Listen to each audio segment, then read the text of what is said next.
Как всегда, я начинаю с благодарности вам за то, что вы откликнулись на наше приглашение. Для начала несколько моментов сегодняшнего нашего дня, о которых вы уже, скорее всего, тоже все знаете, для того, чтобы перейти уже к ситуации в Крыму.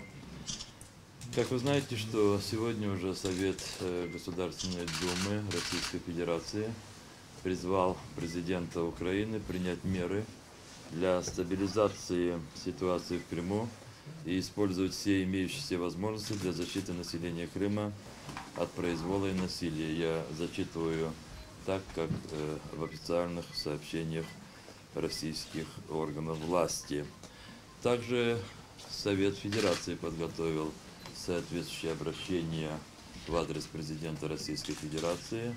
Объявлен созыв заседания Совета Федерации, и, видимо, это обращение тоже будет принято. И за президентом Российской Федерации остается принятие решения. К тому же добавлю, о чем вы хорошо знаете, сегодня утром Сергей Аксенов также направил обращение в адрес президента Российской Федерации. Вы знаете хорошо реакцию международных организаций, включая Совет Безопасности ООН. Вы знаете реакцию должностных лиц этих международных организаций. Хочу сказать, что у меня на протяжении ночи и сегодняшнего дня состоялись телефонные разговоры с министром иностранных дел Турции Ахмедом Давутоглу, который сейчас находится в Киеве. Состоялся разговор с постоянным представителем ООН господином Олдрихом Андрусиком. Разговор сегодня длительный с послом Соединенных Штатов Америки в Украине господином Джеффри Пайетом. И у меня состоялись разговоры по телефону с уполномоченным Верховной Рады Украины по правам человека госпожой Лутковской и МИДом Украины. Во всех этих телефонных разговорах мы обсуждали ситуацию в Крыму и пути выхода из создавшегося вот такого положения, и самое главное, о путях недопущения эскалации напряжения в связи с этим страха, недоверия в крымском обществе.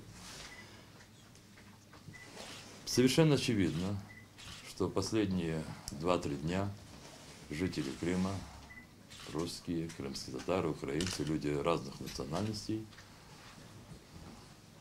оказались совершенно в иных, для них непривычных условиях.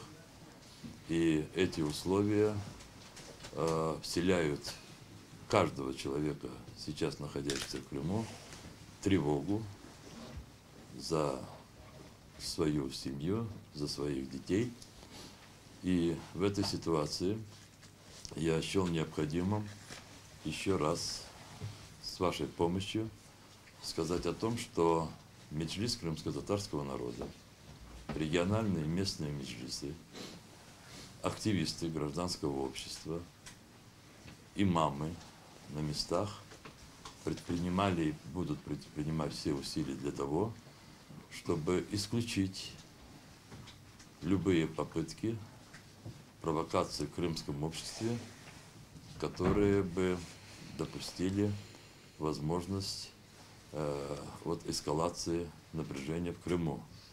Я хочу еще раз заявить о том, что нашей главной сегодня задачей является то, чтобы граждане Украины, проживающие в Крыму, вместе со своими соседями, независимо от национальности, по всем местам проживания, сохраняли спокойствие, вели привычный им образ жизни, не допускали каких-либо акций, либо действий, которые могут другими расценены как агрессия или как проявление недоверия, угрозы. И таким образом всем нам сохранить мир и спокойствие в Крыму. все эти наши призывы находят поддержку и понимание. Мы действительно, и это настолько, я вам сейчас говорю искренне, последние дни получаем много обращений не только от крымских татар. Нас одни благодарят за то, что мы заняли такую позицию. Другие, которым еще она неведома, наша позиция, они просят о том, чтобы мы исходили вот из таких именно действий. Некоторые предлагают новые формы, которые с их точки зрения могли бы укрепить доверие между людьми разных национальностей и вероисповеданий. Мы внимательно относимся ко всем этим звонкам и предложениям. Некоторые из них мы реализовываем, особенно те, которые направлены на взаимодействие в регионах. И там действительно люди вместе находят такие формы, которые позволяют им сохранять тот стиль отношений, который у них был раньше.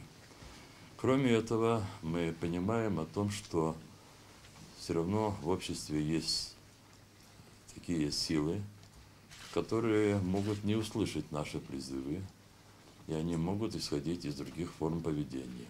Мы обращаемся отдельно и к ним, и обращаем их внимание на то, что любые сегодня неадекватные ситуации действия, которые могут вызвать у других страх или недоверие, могут спровоцировать ситуацию.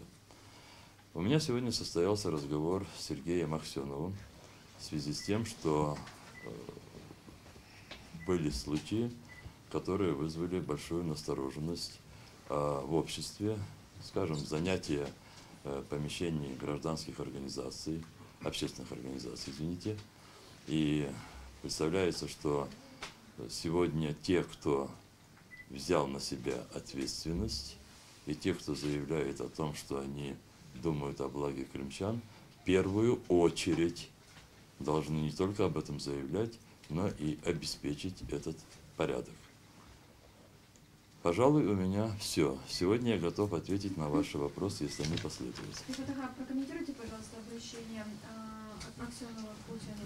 Это первый вопрос. Вы говорите, что в телефонном разговоре общались с Ахметом Давутоглы и послами ООН и США. Ну что они обещают? Я хочу сказать, что все, как и мы, не меньше озабочены той ситуацией, которая состоялась в Крыму, и все не хотят эскалации напряженности, потому что все понимают, что за такой эскалацией все меньше и меньше останется эффективных путей для выхода из кризиса. Поэтому, скажем, господин посол, он мне подробно рассказал об инициативах президента Обамы, которые, в общем-то, в сути своей известны через средства массовой информации, и правительство Соединенных Штатов Америки с максимальной опорой на европейские государства и с опорой на российское руководство будет и ищет уже пути выхода из кризиса. Очень четкая позиция Германии, которую тоже мне довели. Эта позиция изложена министром иностранных дел Германии. В общем, я не думаю, что мне господа послы сказали больше то, что есть в прессе, но, по крайней мере, они рассказали о хронологии действий их правительств, которые с их точки зрения будут содействовать снижению эскалации. Самый главный мотив, который был во всех этих телефонных разговорах, о том, чтобы, и это действительно так было, и, наверное, я имею моральное право даже от их имени обратиться, о том, что сегодня главная задача тех людей, которые живут в Крыму, сохранять спокойствие и не входить ни в какие конфликты ни с одной стороной, ни друг с другом, ни с властью, ни с теми, которые сегодня заняли улицы, города и взяли объекты. Имеется в виду вооруженные люди. Международное сообщество исходит из того, что разрешение этого кризиса теперь выведено на тот уровень, где, в общем-то, будут участвовать государства и международные организации. Я прошу, представляйтесь, пожалуйста, прежде BBC, вы рекомендуете... Пожалуйста, Интер у нас сейчас вопрос Скажите, задает. пожалуйста, означает ли, что после всех этих переговоров Меджилис признает новую крымскую власть? И сразу же четко, пожалуйста, позицию Меджилиса обозначьте в отношении того, что заняты объекты представителями народного ополчения совместно с российскими военными. Я хочу сказать о том, что мы исходим из того, что мы живем в суверенном и независимом государстве Украина, и позиция Меджилиса по тем событиям и заявлениям о том, что кто-то каким-то образом взял на себя полномочия, способ, не предусмотренный законом, у нас остается таким же, наша позиция остается такой же, как была объявлена. Я поэтому подчеркнул о том, что я сегодня говорил с Сергеем Аксеновым. Больше я ничего не сказал. BBC. Да, вы рекомендуете по-прежнему своим единомышленникам и татарам выступать с поддержкой киевской власти, как это было 2-3 дня назад?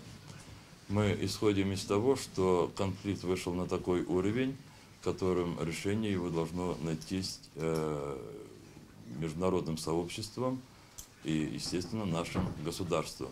Мы исходим из того и рекомендуем нашим гражданам в своем поведении исходить из того, что мы живем в суверенном, независимом государстве Украина, и при этом сохранять полное спокойствие в ожидании того, что конфликт разрешится в способ, который будет определен нашим государством украинским и международными организациями. Разумеется, с участием Российской Федерации, поскольку сегодня на территории Автономной Республики Крым находятся войска Российской Федерации.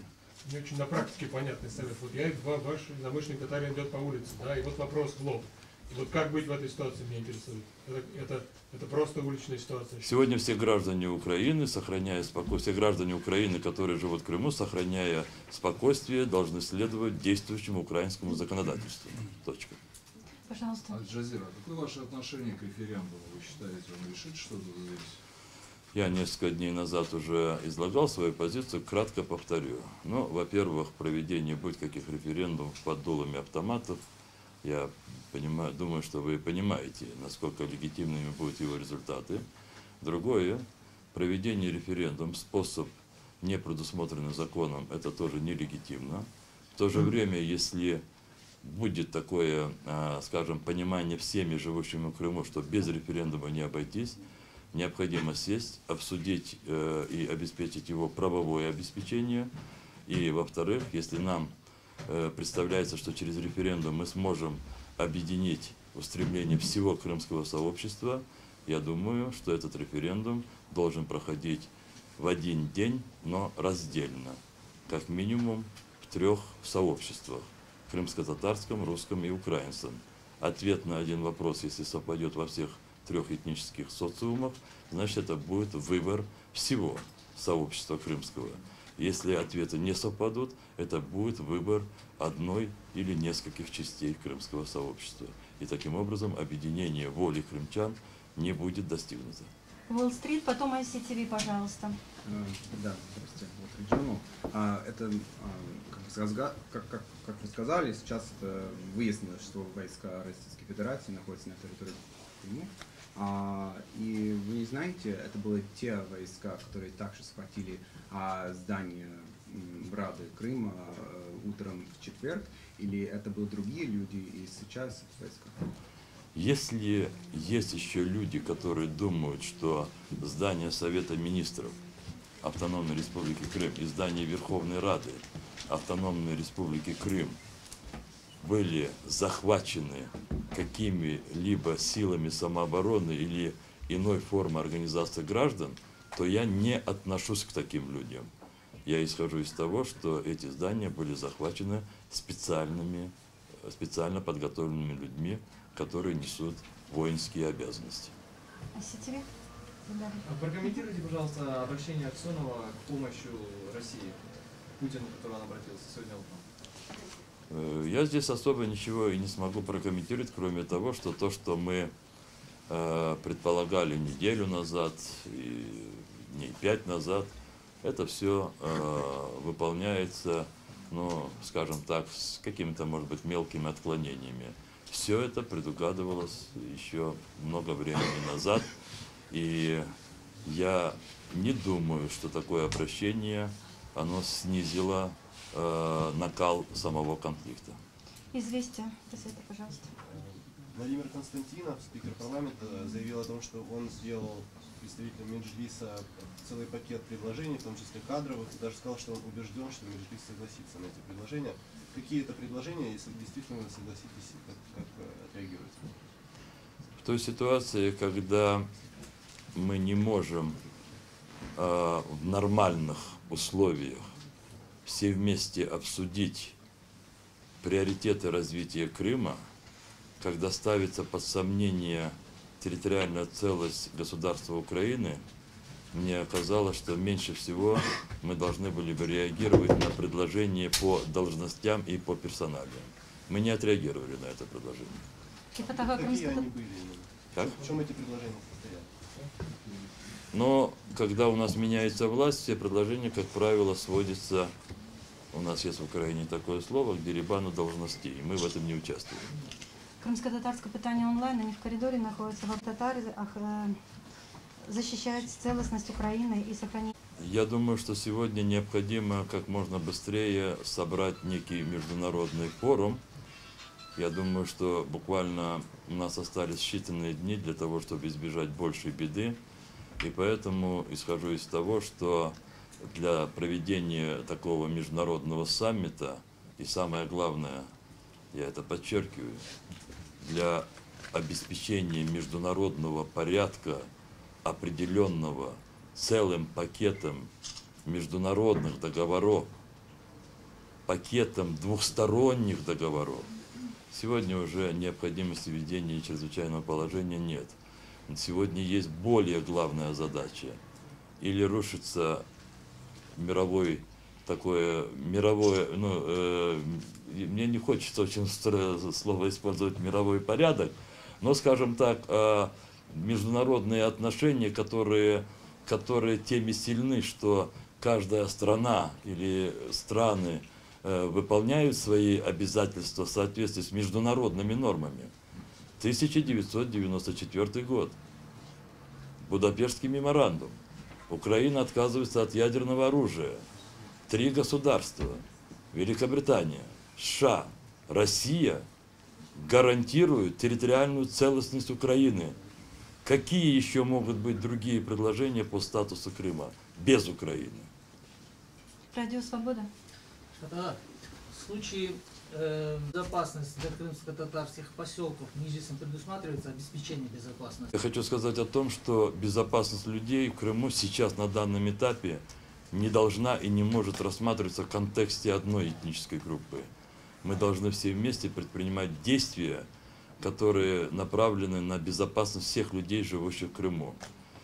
При этом, если мы говорим о местах компактного обустройства крымско-татар, или, возможно, о каких-то поселках, где есть другие специфики, то это говорит только о том, что люди, проживающие в них, должны быть очень внимательны друг к другу и не допускать на своих территориях таких действий, которые могли бы спровоцировать ситуацию. Точно такие же размеренные, спокойные их действия, как и во всех населенных пунктах. Больше ничего нового. Никаких специальных отрядов, никаких там вооружений. Еще раз хочу подчеркнуть, что конфликт разросся до такого уровня, и слава Богу, он не сопровождается жертвами, но тем не менее конфликт разросся до такого уровня, что его решение должно быть найтись на уровне, где люди могут помочь только спокойным своим поведением. Господин министр иностранных дел Ахмед Давутоглу, он высказал те же самые пожелания, о которых я сейчас так много говорил.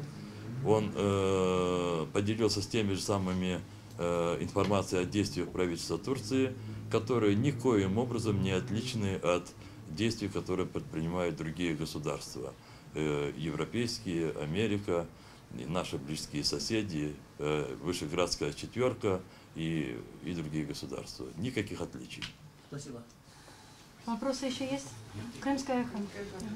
Во-первых, встречались ли вы с делегацией Татарстана, которая была в Крыму? По советам мы так поняли из вашего разговора, что одной частью митинга руководите вы, другой Аксенов. И вы достаточно за эти дни.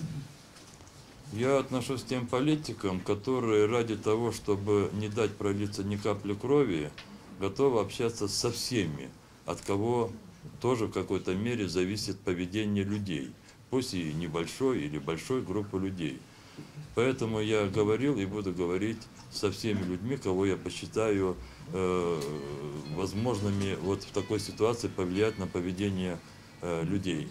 Поэтому, если необходимо для порядка, для спокойствия людей, живущих в Крыму, общаться с каким-то конкретным человеком, я это буду продолжать делать. То, что касается по поводу встречи с делегацией Татарстана, мы общались с депутатами Госсовета Татарстана, с представителями Всемирного конгресса татар. Мы обсуждали ту ситуацию, которая здесь возникла, и мы договорились о том, что в более благоприятных условиях, а мы верим в то, что мы выйдем все из этого кризиса живы и невредимы, мы продолжим нашу совместную деятельность. Я это даже обозначил так. Я очень хотел бы надеяться, что придет время, когда крымско-татарский народ здесь, в Украине, и татарский народ там, в России, они будут так взаимодействовать, чтобы еще более сплотить в дружбе и согласии два государства, Россию и Украину. Еще есть вопросы? Спасибо большое. Спасибо.